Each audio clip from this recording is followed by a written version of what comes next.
Ngasisi aikoina on the way medical camp asida aikoina changjarakpasi thoidogena handaki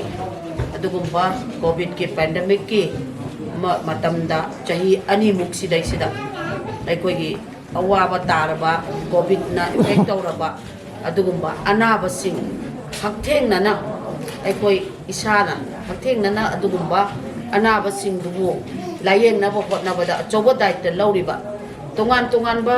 aikoi loinamak frontline warrior mayam ama aikoi leibasingi manungda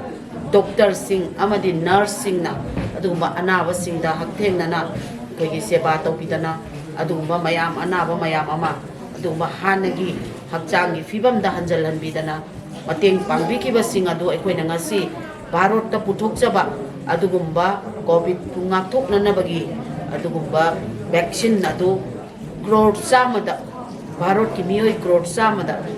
kaptana ngasidi covid se direct ekoi covid thengnana ba hidak se masina tana ekoi karigumba covid thengnana ba malai te habagi adugumba praja punamakna thajana ba sigumba tangkak asida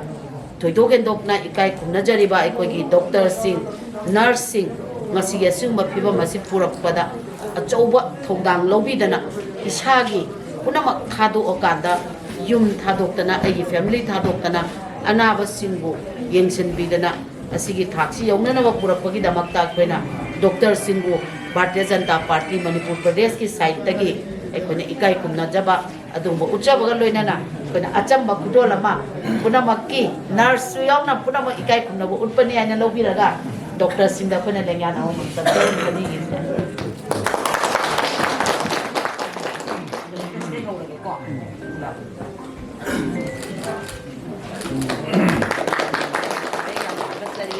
Tagi ko. Sumay na sagi ko. Jaban mo na tatong ka na ko na dito siya.